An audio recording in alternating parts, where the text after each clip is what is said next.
నమస్తే అండి, ఎలా ఉన్నారు అందరూ? బాగున్నారా? నేనైతే బాగున్నానండి. మీ అందరికీ అమ్మవారి ఆశీస్సులు ఎల్లప్పుడూ ఉండాలని కోరుకుంటూ, హిందువుల పండుగలన్నీ కూడా తొలి ఏకాదశి రోజు నుంచి అన్ని పర్వదినాలు కూడా మొదలవుతాయి. వరుసగా వినాయక చవితి, వరలక్ష్మి వ్రతము, దీపావళి ఇలా తొలి ఏకాదశి రోజు నుంచి అంటే ఈ పండుగ నుంచి మనకు మొదలవుతాయి. ఈ పండుగ విశిష్టత, పూజా విధానము, ఉపవాసాన్ని ఎలా చేయాలి, ఎలా ఉండాలి, ఇలాంటి విషయాలతో ఈరోజు వీడియో ఉంటుందండి. మరి మిగతా వివరాల్లోకి వెళ్ళే ముందు ఒక చిన్న రిక్వెస్ట్ మీ అందరికీ, కనీసం చూసేవారు ఒక లైక్ ఇవ్వండి. సబ్స్క్రైబ్ కానివారు, కొత్తవారు మొదటిసారిగా చూస్తుంటే మన ఛానల్లో అనేక రకాలైన సమస్యలకు సంబంధించిన పూజలు, పరిహారాలు ఉన్నాయండి. మీరు ఒక్కసారి ఛానల్లోకి వెళ్ళి చూసి మీ సమస్యకు తగ్గ ఏదైనా ఒక పరిహారాన్ని కానీ పూజను కానీ ప్రయత్నించేయండి. మీకు వచ్చిన ఫలితాన్ని అయితే నాతో షేర్ చేసుకోవడం మర్చిపోకండి.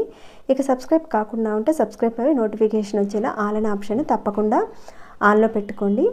సరేనండి, ఇక మన వీడియో మాటకి వెళదాము. ఏడాది మొత్తం కూడా ఒక 24 ఏకాదశులు వస్తాయి. ఆషాఢ శుద్ధ ఏకాదశిని తొలి ఏకాదశి అంటారు. పురాణాల ప్రకారం శ్రీ మహావిష్ణువు క్షీరసాగరంలో శేషతల్పంపై 4 నెలల పాటు శయనిస్తాడు. కార్తీక మాసంలో వచ్చే పౌర్ణమి రోజున మేలుకుంటాడు ఆయన. ఈ 4 నెలలను చాతుర్మాసాలుగా వ్యవహరిస్తారు. ఈ 4 నెలల పాటు స్వామివారు పాతాళ లోకంలో బలిచక్రవర్తిగా ఉండి పౌర్ణమి రోజున తిరిగి వస్తాడని మన పురాణాల్లో అయితే వివరించబడింది. సరేనండి, ఇక పూజా విధానాన్ని ఏ రకంగా చేయాలనేది చూసేద్దాం. తొలి ఏకాదశి ముందు రోజు నుంచి వచ్చే దశమి నుంచి సూర్యాస్తమయం నుండి ఉపవాస దీక్ష అనేది ప్రారంభించాలి. అన్నం తినడం అలాంటివి చేయకూడదు. పాలు, పండ్లను తీసుకోవచ్చు.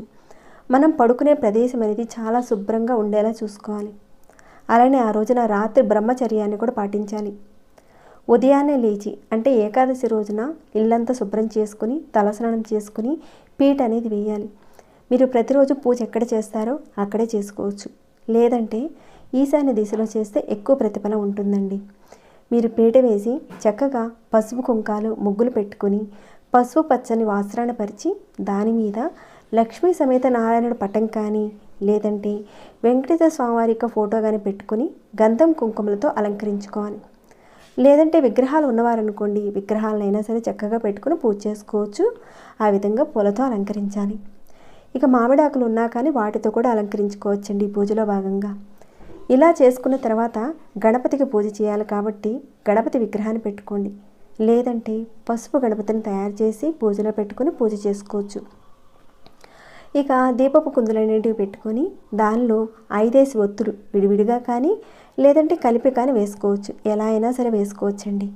లేదంటే వెంకటేశ్వర స్వామివారికి 7 ఒత్తులతో దీపారాధన చేస్తారు కదా, అలా 7 ఒత్తులతో కూడా దీపారాధన చేసుకోవచ్చు. ఇక ఈ పూజలో భాగంగా పిండి దీపారాధన చేసుకోండి, చాలా విశేషమైంది. అంటే మీరు బియ్యం పిండి తీసుకుని దాంట్లో కాస్త బెల్లం ముక్క, కాస్త పాలు కలిపి ఒక 2 ప్రమిదలుగా చేసుకుని ఆవు నెయ్యి కానీ నువ్వుల నూనె కానీ వేసుకుని 5 ఒత్తుల్ని ఒకటిగా వేసి వెలిగించుకోవాలి. ఈ దీపాలు వెలిగించేటప్పుడు అగరవత్తితో కానీ ఏకహారతితో కానీ వెలిగించుకోవాలి. వెలిగించిన తర్వాత దీపానికి గంధం కుంకుమ బొట్లు పెట్టాలి. తర్వాత పూలు పెట్టుకోవాలండి. ఇక ఏ పూజ చేసినా కానీ మంగళహారతి అనేది తప్పకుండా ఇవ్వాలి. తర్వాత కలశ చెంబుని ఏర్పాటు చేసుకోవాలి. కలశం పెట్టే ఆచారం ఉన్నవారు ఏర్పాటు చేసుకుంటారు. ఏకాదశి రోజున కలశం పెట్టాలనుకుంటే కలశం కూడా పెట్టుకోవచ్చు. పెద్ద పెద్ద కోరికలు నెరవేరాలి అని కోరుకునేవారు శ్రీ వెంకటేశ్వర స్వామివారికి భక్తి శ్రద్ధలతో ముడుపు కట్టినట్లయితే ఈ రోజున తప్పకుండా ఆ కోరికలు నెరవేరుతాయి. ఇక ఆ కోరిక నెరవేరిన తర్వాత ముడుపుని మీరు ఎక్కడ సమర్పిస్తారని మొక్కుకున్నారో అక్కడ సమర్పించండి. ఈ ముడుపుని ఏ రకంగా కట్టాలన్న విషయం మీద కూడా నేను ముందు వీడియోలో మనం చెప్పుకునే ఉన్నాం కదండి. మీకు టైం కుదిరినప్పుడు చూడని వారు ఒకసారి వెళ్ళి ఛానల్లోకి వెళ్ళి చెక్ చేయండి.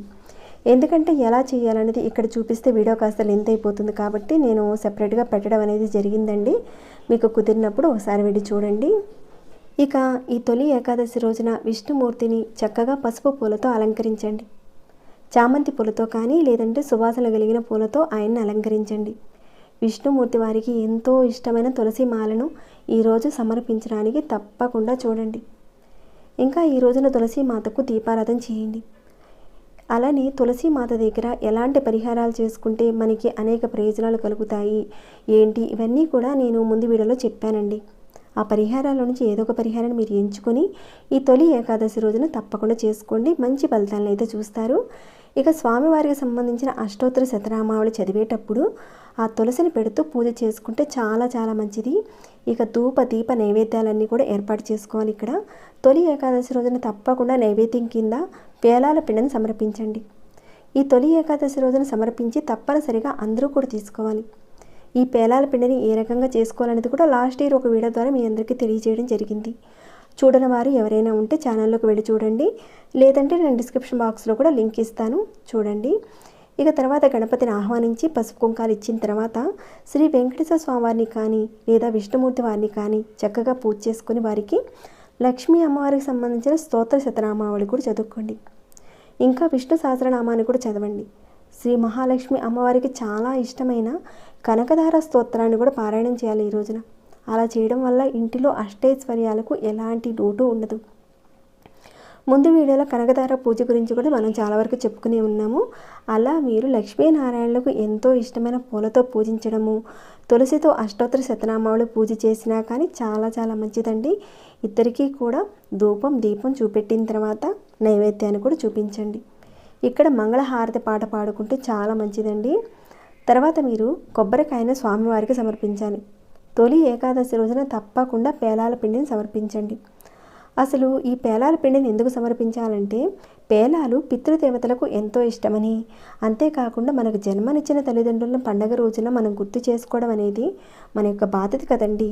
అలానే వాతావరణంలో వచ్చే మార్పుని కాలాన్ని బట్టి కూడా మన శరీరం ఆరోగ్యపరంగా అనేక మార్పులకు లోనవుతుంది.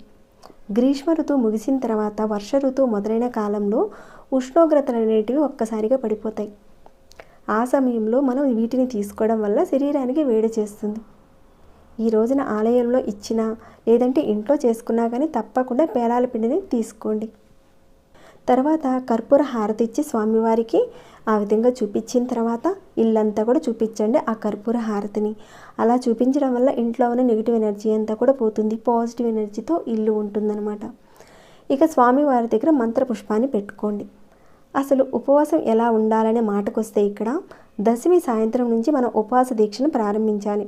పూజ అయిపోయిన తర్వాత ఉపవాస దీక్షలో భాగంగా ఎలాంటి ఆహార పదార్థాలు అంటే వండిన వాటిని తీసుకోకుండా మరుసటి రోజున ద్వాదశ సూర్యోదయం అయిన తర్వాత స్వామివారిని సేవించి అప్పుడు భోజనం చేయడం వల్ల ఉపవాస దీక్ష అనేది విరమించినట్లు అవుతుంది. అంటే దశమి సాయంత్రం నుంచి ద్వాదశి సూర్యోదయం వరకు ధాన్యాలు లాంటి వాటిని ఏవి కూడా తీసుకోకూడదు.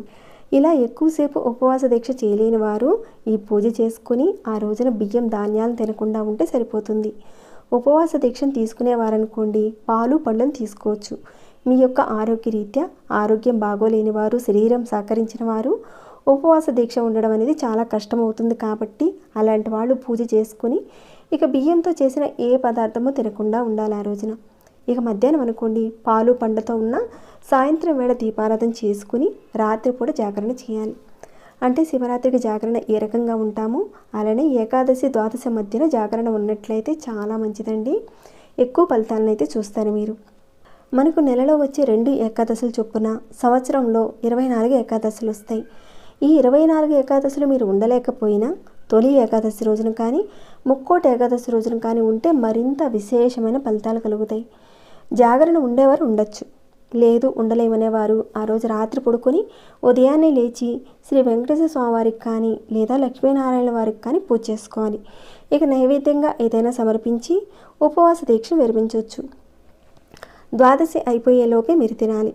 ద్వాదశి అయిపోయిన తర్వాత తింటే కనుక పూజా ఫలితం అయితే ఉండదండి. మీరు ఒక మాటగా ఏకాదశి వ్రతం చేయాలనుకున్నారు కాబట్టి మీరు ఈ రకంగా ఉపవాసం చేసినట్లయితే యజ్ఞ యాగాదుల్లో పాలు పంచుకోవడము, తీర్థయాత్రలు చేయడం కంటే కూడా ఈ దీక్ష అనేది చాలా పవిత్రమైనదిగా చెప్తారు. ఈ రోజున ముడుపుకి చాలా ప్రాధాన్యత ఉంటుందండి. ఎలా కట్టాలనేది కూడా ముందు వీడియోలో మనం చెప్పుకున్నాం కాబట్టి తప్పకుండా మీరు ఒక కోరిక అనేది కోరుకొని ఈ తొలి ఏకాదశి రోజున ఆ స్వామి వారికి ముడుపు కట్టండి. మీ కోరికలన్నీ కూడా తీరాలని నేను మనస్ఫూర్తిగా కోరుకుంటున్నాను. ఈ తొలి ఏకాదశి రోజున ప్రతి ఒక్కరు కూడా చేసుకుంటారని, ఆ లక్ష్మీనారాయణ యొక్క అనుగ్రహం మీ అందరూ కూడా పొందుతారని నేను ఆశిస్తున్నాను. ఇక ఈ వీడియోని ఎంతతో ముగిస్తున్నాను. ఇంకేమైనా డౌట్స్ ఉంటే అడగండి, తప్పకుండా రిప్లై ఇస్తాను. ఇంకా లైక్ చేయకుండా ఉంటే ఒక లైక్ ఇవ్వండి. ఇక సబ్స్క్రైబ్ కాకుండా ఉంటే మన ఛానల్కి సబ్స్క్రైబ్ చేసుకొని ప్రతిరోజు మన ఛానల్ నుంచి వచ్చే వీడియోస్ని వాచ్ చేస్తూ ఉండండి. మరొక భక్తి వీడియోలో మళ్ళీ మిమ్మల్ని కలుసుకుంటాను. అంతవరకు సెలవు.